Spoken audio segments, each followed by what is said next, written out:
আসসালামু আলাইকুম রহমতুল্লাহি ওবরকাতুহু। সম্মানিত দর্শক, ডক্টর মোহাম্মদ ইউনূসকে নিয়ে একটা মিথ তৈরি হয়ে গেছে রাজনীতিতে। তার যারা বিপক্ষের লোক নানাভাবে তার দুর্নাম বদনাম করার চেষ্টা করছেন এবং তাকে হেয় করা যায়, ছোট করা যায়, এই ধরনের কথা, কাজ, কর্ম দিয়ে তার জীবনকে রীতিমতো বিষিয়ে তুলছেন। দ্বিতীয়ত, আমরা স্পষ্টত দেখতে পাচ্ছি রাষ্ট্রের যে বিভিন্ন প্রতিষ্ঠানগুলো রয়েছে খুবই ইফেক্টিভ, তাদের মধ্যে ভীষণ রকম একটা ঢিলাঢালা ভাব। ফলে সরকারি কোনো দপ্তরগুলোরই কাজকর্মে কোনো গতি নেই। কার কথায় কে চলছে, কার কথায় কার চাকরি যাচ্ছে, কার কথায় কার চাকরি হচ্ছে, এবং সরকারের যে সেবা, সেই সেবাটা তৃণমূলে কিভাবে পৌঁছাচ্ছে, এটা আমরা কেউ বলতে পারি না। একটি রাষ্ট্রের যে ধারাবাহিকতা থাকা দরকার, সেটা 1971 সনে যখন মহান মুক্তিযুদ্ধ ছিল সেই সময়টিতে, কিংবা 1975 সনে যখন বঙ্গবন্ধুর নির্মম হত্যাকাণ্ড ঘটল, তার থেকে একেবারে 7ই নভেম্বর পর্যন্ত দীর্ঘকালীন সময়। এরপর জিয়াউর রহমান সাহেবের হত্যাকাণ্ডের পর জাস্টিস সাত্তারের ক্ষমতা লাভ পর্যন্ত একটা অন্তর্বর্তীকালীন সরকার। এরকম বহুবার আমাদের জাতীয় জীবনে নানা রকম দুর্যোগ এসেছে, কিন্তু রাষ্ট্র তার স্বাভাবিক কর্মকাণ্ড কিন্তু চালিয়ে নিয়েছে। থানা লুট হয়নি, ওসি সাহেবদেরকে কখনো পালিয়ে থাকতে হয়নি, এসপি সাহেবদেরকে মামলার ভয়ে, গ্রেপ্তারের ভয়ে কম্পমান হতে হয়নি। একই সঙ্গে সিভিল সার্ভিস এবং মিলিটারি সার্ভিস এবং পুলিশ সার্ভিসের এত সংখ্যক কর্মকর্তার চাকরিচ্যুতি এই বাংলাদেশে, স্বাধীন বাংলাদেশে কখনোই ঘটেনি।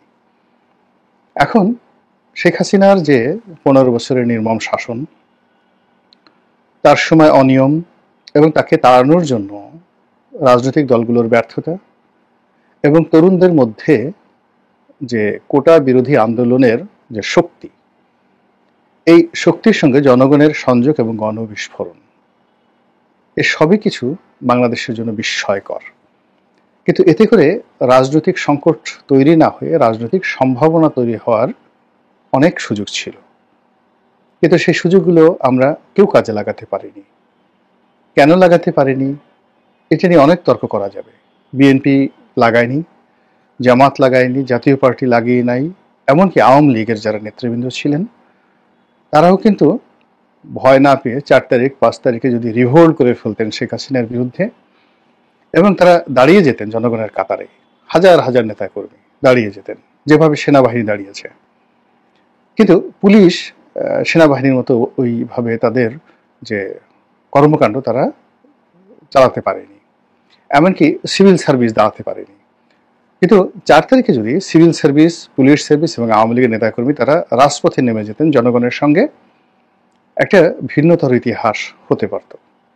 দেশ সুন্দরভাবে চলত, জাতীয় ঐক্যমত্যের সরকার হতো, এবং আজকের যে দুর্ভোগ এবং দুর্দশা, অনিশ্চয়তা, এটি তৈরি হতো না।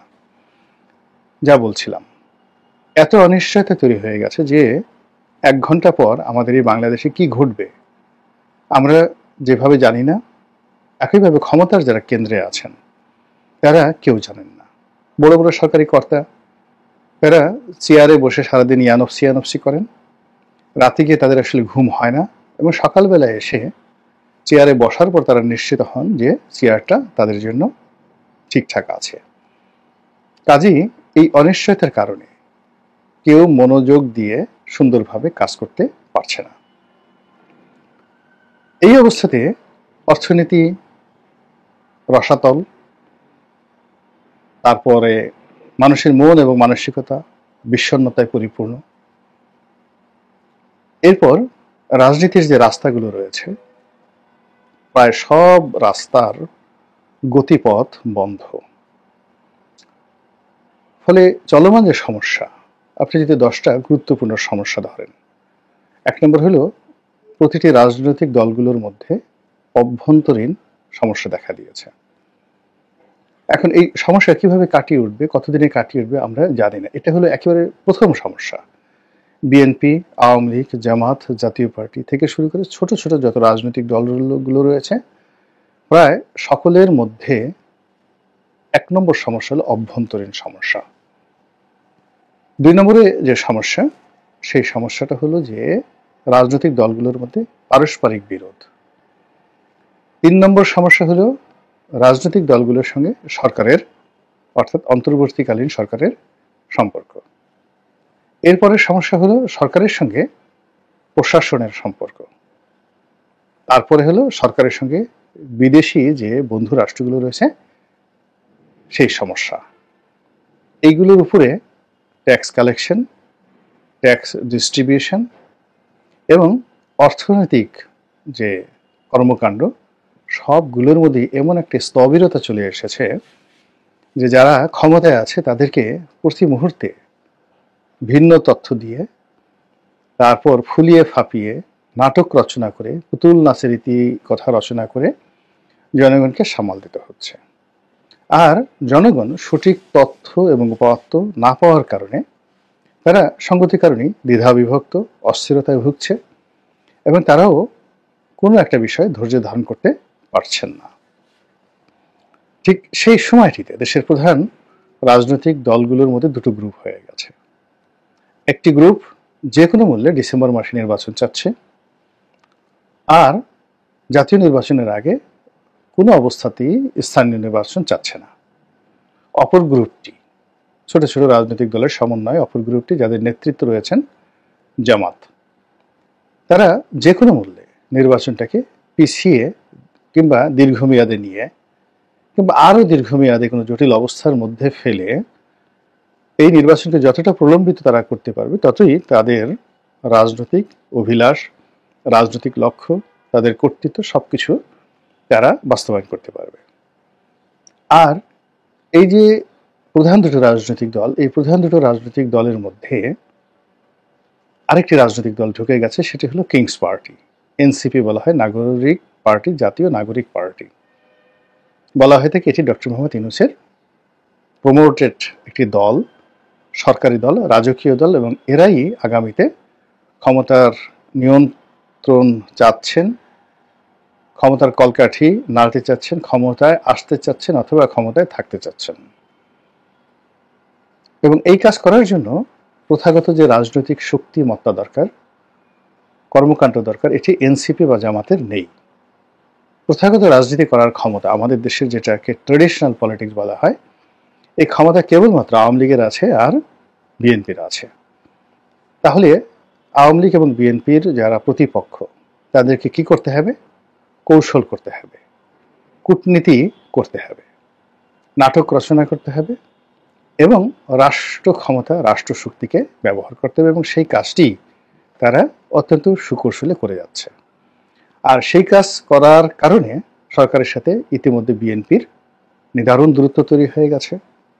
বিএনপির অনেক লোক হতাশ হয়ে পড়েছে, অনেক লোক বিক্ষুব্ধ হয়ে পড়েছে, অনেক লোক নিজেদের প্রতি নিয়ন্ত্রণ হারিয়ে ফেলেছেন, আর অনেক শীর্ষ নেতা ভয় পেয়ে ঠিক আওয়ামী লীগ জমানাতে যে আশঙ্কা করতেন অমনি আশঙ্কায় তারা দেশে থাকবেন না আবার বিদেশে চলে যাবেন, বিদেশে থাকবেন না বাংলাদেশে আসবেন, এগুলো নিয়ে তারা সিদ্ধান্ত নিতে পারছেন না। আর ঠিক সেই সময়টিতে আমাদের যে সামাজিক মাধ্যমে নিদারুণভাবে একটা প্রচারণা চালানো হচ্ছে যে ডক্টর মোহাম্মদ ইউনূসের যে মেয়াদকাল, এটি কম করে হলে 5 বছর হওয়া উচিত।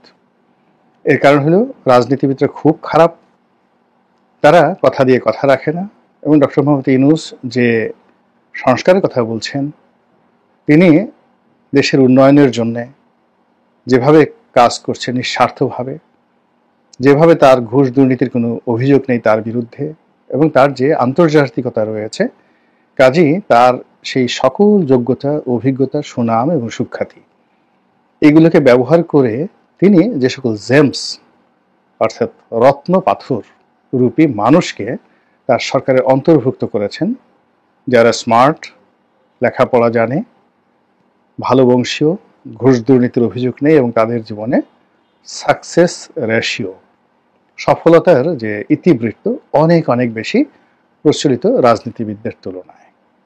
তো সেই কারণে এই যে একটা টিম, এই টিমটির হাতে 5 বছর ক্ষমতা থাকলে এই দেশ পাল্টে যাবে। এভাবে একটা প্রচার চলছে অনলাইনে, পক্ষে বিপক্ষে জনমত তৈরি করার চেষ্টা করা হচ্ছে।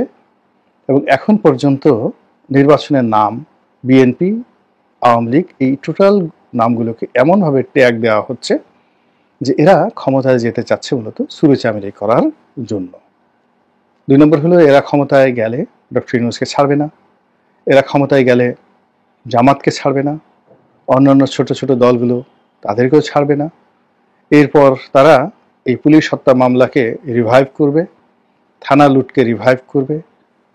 এই কারণে করবে যে তারা এই আন্দোলনের সঙ্গে তারা ছিল না, তারা শুধু সমর্থন জানিয়েছে। ফলে এই আন্দোলনকে যারা প্রমোট করেছেন, এই আন্দোলনকে যারা এগিয়ে নিয়েছেন, বেগবান করেছেন, সেই সমস্ত লোকদেরকে পুরো রাজনীতির ময়দান থেকে উধাও করার জন্য ভবিষ্যতে যারা ক্ষমতায় আসবেন রাজনৈতিক দলের শক্তিসমূহ, তারা এদেরকে একেবারে প্রাণে মেরে ফেলবেন। তো কাজেই সে সুযোগ দেওয়া যাবে না, আর সেই সুযোগ না দেওয়ার জন্য ডক্টর মোহাম্মদ ইউনূসকে ক্ষমতায় রাখতে হবে, এবং এজন্য ব্যাপক প্রচারণা চলছে। তো আমার ব্যক্তিগতভাবে মনে হচ্ছে যে ঠিক আছে, 5 বছর দরকারটা কি, একসাথে 10 বছরের কথাই বলেন না কেন। কিংবা ওই যে আফসারি নামক একজন হুজুর আছেন, হুজুর বলাটা তো আসলে ইসলামে ঠিক হচ্ছে না। হুজুর মিনস দ্য মাস্টার, দ্য প্রভু, দ্য লর্ড, এরকম দ্য বস। এখন আফসারি তো আপনার আমার বস না। এখন একজন ইসলামী বক্তা জনাব আফসারি, তিনি তার লোকজন সহকারে আল্লাহর কাছে দোয়া করেছেন যে হে আল্লাহ, যতদিন ইউনূস সাহেব আছেন ততদিন এই দেশে কোনো নির্বাচন দিও না, আজীবন তিনি যেন ক্ষমতায় থাকতে পারেন সেই ব্যবস্থা করেন। অথচ ওনার মতো যারা বক্তা অনেকেই ডক্টর মোহাম্মদ ইউনূসকে একজন সুদখোর, সুদি ইউনূস, দেশের জন্য ক্ষতিকর ইত্যাদি বলেছেন। আবার এই হুজুরদের একটা বিরাট অংশ শেখ হাসিনাকে আম্মা রেখেছেন, তারপরে তাকে কওমি জননী বলেছেন, তার হাতে দেশ নিরাপদ, এরকম নানা রকম ভাইব ক্ষমতা কেন্দ্রিক হয়, অতীতে হয়েছে, এখনো হচ্ছে এবং আগামীতেও হবে। তো যেহেতু এখন ইউনূস সাহেবের জমানা চলছে, ফলে একসাথে যদি আমরা বলতে পারি যে না 10 বছর চলুক, 10 বছরের জায়গাতে যদি উনি শরীর স্বাস্থ্য ভালো থাকে এবং আমরা খুব হ্যাপি হই, তাহলে সে আজীবন থাকুক, অসুবিধা নেই, কিন্তু ভালো চললেই তো হয়। আওয়ামী লীগ বিএনপি যদি ক্ষমতায় আসে, আওয়ামী লীগের যারা কট্টর তারা টেন্ডার ভাবে, বিএনপি যারা কট্টরপন্থী তারা ব্যবসা বাণিজ্য পাবে, নিয়োগ বদলিতে তারা সুযোগ সুবিধা পাবে। আর এখন ডক্টর মোহাম্মদ ইউনূস যদি একটা ফেয়ার অ্যান্ড নিউট্রাল সোসাইটি প্রতিষ্ঠা করতে পারেন, সবাই যার যার মতো যোগ্যতা অনুযায়ী যদি চাকরি পান, ব্যবসা বাণিজ্য পান, তাহলে ক্ষতি কি?